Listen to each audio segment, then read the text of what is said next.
сын дамыту сабағы. Сабағымызды бастамас бұрын алдыменен амандасып, ширату жасап алайық. Қане Әлішер, бастайық. Жарайсың. Алақанымызды қояйық, жүрегімізді көрсетейік. Жұдырықпен амандасайық. Келгенде Айтырғын. Алақанымызды қояйық, жүрегімізді көрсетейік. Жұдырықпен амандасайық. Келгенде жарайсың. Балалар, ширату жасап амандасқан кезде соңында біз шапалақтаған кезде ненің дыбысы естілді? Шапалақ. Өте дұрыс айтасыздар. Дыбысты не істейміз? Естейміз. Айтамыз. Естейміз. Әріпті жазамыз. Көреміз. Жарайсыздар, өте дұрыс айтасыздар. Балалар, енді айтып көріңіздерші, бүгінгі сабағымыздың тақырыбы қандай деп ойлайсыздар? Дыбыс, әріп, буын, сөз, сөйлемді қайталау. Қазір балалар, біздер ой қозғау әдісі арқылы жұмыстанамыз. Бұл не балалар? Қараңыздаршы. Кездесу. Дұрыс айтасыздар. Бүгінгі сабақта өтетін тақырыптарымыздың барлығы осы ұлттық құндылықтарымызға байланысты болады. Тапсырмалардың барлығы осы кездесудің ішінде жазылған. Алдымен тапсырмаларды орындау үшін біз кездесудің ұлы мен шаңырағын жинауымыз керек. Қане барлығымыз бірге кездесудің шаңырағы мен ұлын жинайық. Келе қойыңыздар. Қане тұрайық бірге. Жарайсыздар, біздер кездесудің ұлы мен шаңырағын жинадық. Балалар, қараңыздаршы, қарай. Кездесудің ішінде не бар екен, қарай. Бұл не балалар? Қобдиша. Қобдиша, сандық. Ішін ашайық, ішінде не бар екен? Неге бар екен балалар? Әріптер. Әріптер бар екен. Әріптерді айтып шығайық. Бірге келіп тұра, бірге де ол. Б. Бірге айтайық. Ашын жүрекке ол. Д. Ю. Ж. З. И. Сай. К. Қ. Өте тамаша айтыңыздар. Балалар, дыбыстар нешеге бөлінеді? Нешеге бөлінеді дыбыстар? Дауысты дыбыс, дыбыссыз дыбыс. Дауысты және дауыссыз дыбыстар болып екіге бөлінеді. Балалар, өте дұрыс айттыңыздар. Дыбыстар екіге бөлінеді. Дауысты және дауыссыз болып. Енді балалар, ойланыңыздаршы, дауысты дыбыстарды қандай түспен белгілейміз? Қандай түспен белгілейміз дауысты дыбыстарды? Қызыл, дұрыс айтасыздар. Жарайсыздар, өте дұрыс айтасыздар. Дауыссыз дыбыстарды көк түспен, дауысты дыбыстарды қызыл түспен белгілейміз. Балалар, енді сіздердің алдарыңызда дауысты, дауыссыз дыбыстар жатыр. Және сіздерге мынандай тапсырма беремін. Суретте берілген, осы суретте берілген заттардың бас әрпіне мән беріп, біздер дауысты, дауыссыз дыбыстарды орналастыруымыз керек. Қане жұмыстанайық? Жұптық жұмыс болады. Айтырғы менен Тұрарбек жұмыстанады, Әлішер менен Нұралы жұмыстанады. Саған. Дұрыс, өте дұрыс жарайсыз. Орналастыра қояйық. Дұрыс, жарайсыздар. Тамаша.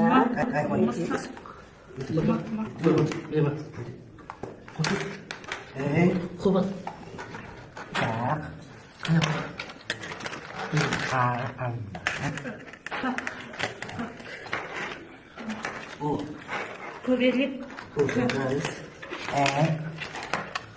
Дұрыс, әркінен басталатын. Қандай суретті көріп тұрсың, Нұралы? Әрбірсінен басталатын. Әлішер. Мұқият қарап ал.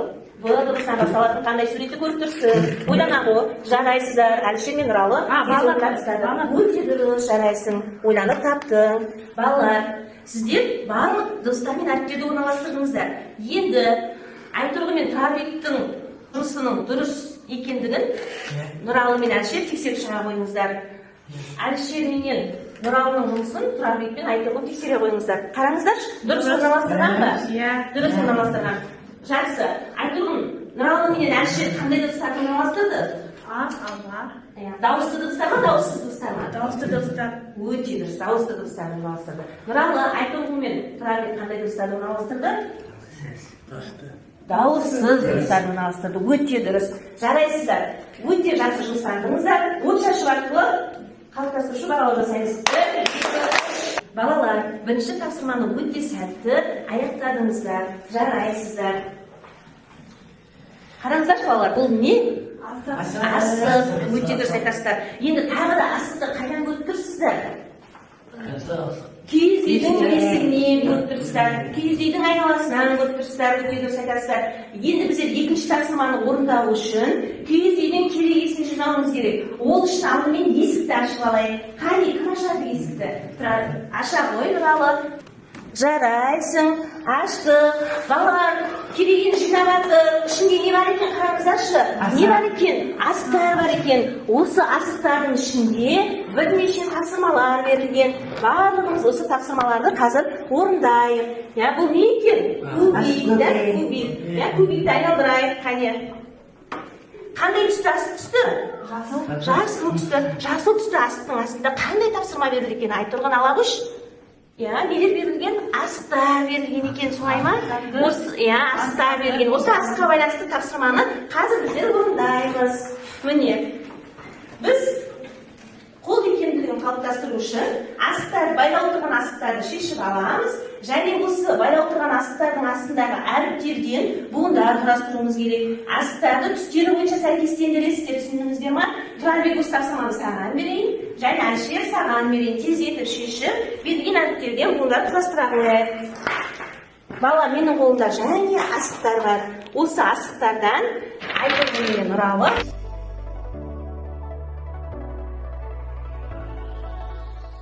балалар, берілген әріптерден буын құрастырдық та, барлығыңыздар дұрыс құрастырған екенсіздер. Енді осы құрастырған буындарымызды оқып берейік. Тұрарбектен бастайық. Қане, оқи ғой Тұрарбек, ар, ат. Жарайсың. Тақтаға не қой? Айтолқын. Нар, от. Әлішер, қане оқиық? Ал, ат. Жарайсың, тақтаға не қой? Нұралы оқи қояйық. Жарайсың. Өте тамаша орындадыңыздар. Балалар, сіздер әріптерден буындарды жақсы құрадыңыздар және жақсы оқыдыңыздар. Сол үшін сіздерді қазір мен жақсы түсті асықтармен бағалаймын. Жарайсыздар, сабаққа осылай жақсы қатысыңыздар. Балалар, екінші тапсырманы да өте жақсы орындадыңыздар. Балалар, менің қолымда түрлі түсті асықтар белгіленген кубик тұр. Біздер үшінші тапсырманы орындауымыз керек. Үшінші тапсырманы ойлан, бірік, бөліс деген әдіс арқылы орындаймыз. Жұптасып жұмыс жасаймыз. Қандай тапсырманы орындайтынымызды қазір анықтаймыз. Қандай түсті асыққа түсті балалар? Қызыл түсті асыққа түсті. Жарайсың, ненің суреті балалар? Аттың суреті. Балалар, біздер қазір тапсырманы көкпар ойыны арқылы орындаймыз. Ол үшін біз көкпар ойын ойнайтын алаңға шығайық. Балалар, көкпар алаңына қош келдіңіздер. Қазір біздер көкпар ойынын ойнаймыз. Ол үшін мен сіздерге сандар арқылы мінетін аттарыңызды таңдап беремін. Кімге қандай сан түссе, сол санда тұрған атты аласыздар. Жарайсың. Үш сан. Жарайсың.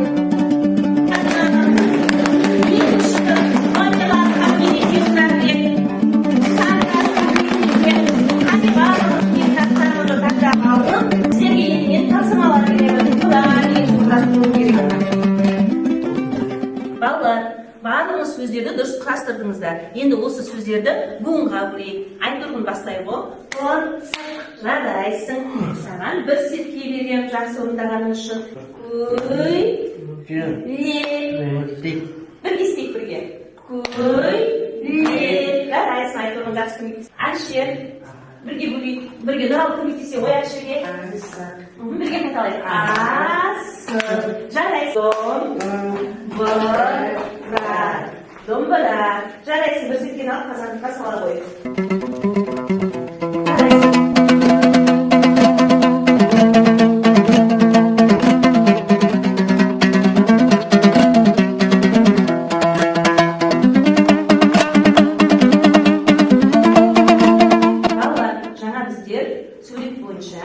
сөздерді құрастырдық және буынға бөлдік. Сол буынға бөлген сөздеріміз суретпен берілген және жазылған. Осы берілген тапсырманы орындаймыз біздер қазір. Неше буын бар, неше әріп бар, неше дыбыс бар.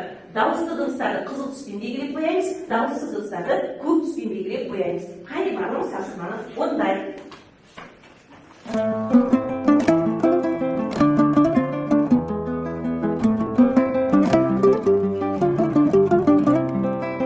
Тапсырманы орындап болдық па? Қане айтуын айтар ғой. Неше әріп болды? 1, 2. Неше болды? 6 әріп болды. Неше дыбыс болды? 6 дыбыс болды. Неше буын болды? Неше буын болды? 2 буын болды. Жарайсың, өте дұрыс. Тұрарбек айтар ғой. Неше әріп болды? 6 әріпті 1, 2, 3, 4, 5, 6 әріп бар. Неше дыбыс бар? 6 дыбыс бар. Неше буын бар? Неше? Жарайсың, өте дұрыс. Серкен алда қазандыққа сала қой. Әлішер, неше әріп бар екен санайықшы? 1, 2, 3, 4 әріп бар. Неше дыбыс бар? Неше дыбыс бар? 4 дыбыс бар, күшті айтасың. Неше буын бар? 2 буын бар. 2 буын бар. Нұралы. 1, 2, 3, 4, 5, 6, 7. 7 әріп бар. Неше дыбыс бар? Неше дыбыс бар? 7 дыбыс бар, өте дұрыс. Неше буын бар? 3 буын бар. Жарайсың. Алып Серкенің қазандыққа сала қой. Әлішер, Серкенді алып қазандыққа сала қой. Балалар, бізде көкпар ойынын өте тамаша орындадық. Енді балалар, қазір бізде динамикалық үзіліс, тыныс алу жаттығуын орындаймыз. Қане бірге жасайық.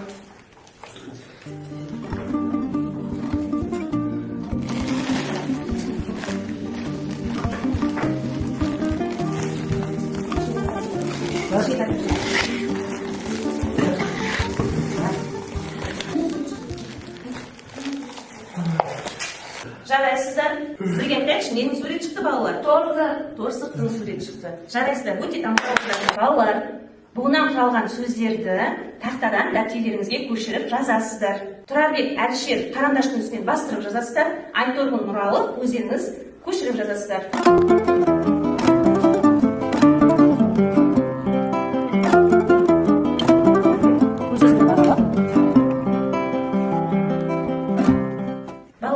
Қазір бізде кім көп біледі әдісі.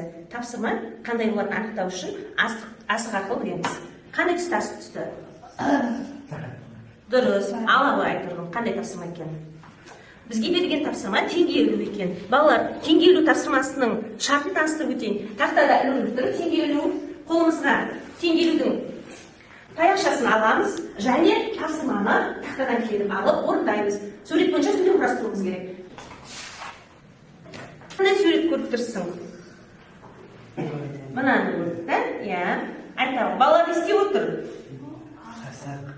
Балалар асық ойнап отыр. Жарайсың. Қоржынға сала қой, сандықшаға. Теңгені сандықшаға сала қой. Жарайсың. Қандай сурет көріп тұр? Сол суретті мына жерден табамын.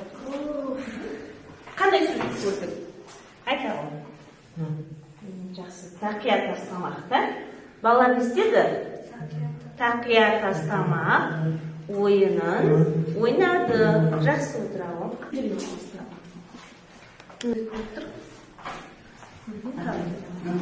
Арқан тартып ойнады. Жарайсың, тамаша. Тақтаға шыға.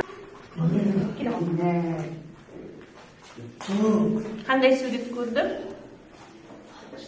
Аударыспады. Сөйлем құрастырайықшы. Кім? Сатос. Жандос. Бұл кім? Нұралыны арқалады. Жарайсың, тамаша. Төртінші тапсырмада сіздер өте жақсы орындадыңыздар. Балалар, қазір бізде бекіту сұрақтары. Фонарик әдісі арқылы орындаймыз. Бізде сұрақтар сиқырлы қоржындарда жасырылған. Осы сиқырлы қоржында жасырылған сұрақтарды фонарик арқылы оқимыз. Және барлығымыз бірге жауап береміз. Не көріп тұрмыз? Иә, сандық көріп тұрмыз, дұрыс айтасыздар. Сиқырлы сандықшаның ішіне нелер шығып еді?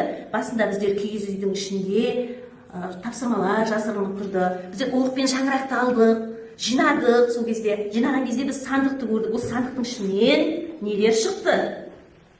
Әріптер мен дыбыстар шықты. Біздер оларды атадық, өте дұрыс айтады. Дыбыстар нешеге бөлінетін еді? Иә, бірге жауап берейікші балалар. Дыбыстар нешеге бөлінеді? Екіге бөлінеді. Қандай болып бөлінеді? Дауысты дыбыстар және дауыссыз дыбыстар болып бөлінеді. Өте дұрыс айтасыздар. Иә, дауысты және дауыссыз дыбыстарды қандай түстермен белгілейміз? Қандай түстермен белгілейміз, балалар? Дауысты және дауыссыз дыбыстарды? Қызыл. Иә, дұрыс айтасыз. Көк. Дауысты дыбыстарды қызыл түспен, дауыссыз дыбыстарды көк түспен белгілейміз. Жарайсыздар, дұрыс айтасыздар. Айтыңыз. Иә. Иә, балалар, бізде сабақ барысында дыбыстар мен әріптерде не құрадық? Буын құрадық. Жарайсың, өте дұрыс, буын құрадық. Иә, Тұрарбек, қане оқиды? Иә, буындарда не құрадық балалар біздер? Сөздер құрадық. Жарайсың, өте дұрыс. Сабақ барысында қандай ұлттық ойындарды ойнадық? Иә, қандай ұлттық ойындар ойнадық? Асық ойынын ойнадық. Көкпар. Теңге ілу ойындарын ойнап, тапсырмаларды орындадық. Тапсырмалар қайда жасырылды, балалар? Киіз үйдің не заттармен жасырылды? Аттар. Өте дұрыс. Жарайсыздар. Балалар, фонарик әдісі бойынша сиқырлы қоржындағы жасырылған сұрақтарға өте жақсы жауап бердіңіздер. Тапсырманы жақсы орындағандарыңыз үшін асықты орналастырамыз. Тақтаға қараңыздар. Тақтада білім қоржыны тұр. Осы білім қоржынына егер де бүгінгі сабақты жақсы түсінген болсаңыздар, жасыл саласыздар. Егер де сабақты орташа түсінген болсаңыздар, сары түсті таңдап саласыздар. Егер де сабақ мүлдем ұнамай, мүлдем түсінбеген болсаңыздар, қызыл түсті таңдап саласыздар. Қане ортаға шығып, қоржынға асықтардың түстері бойынша орналастыра қойыңыздар. Мынау кетіп. Ала қойыңдар бәрін.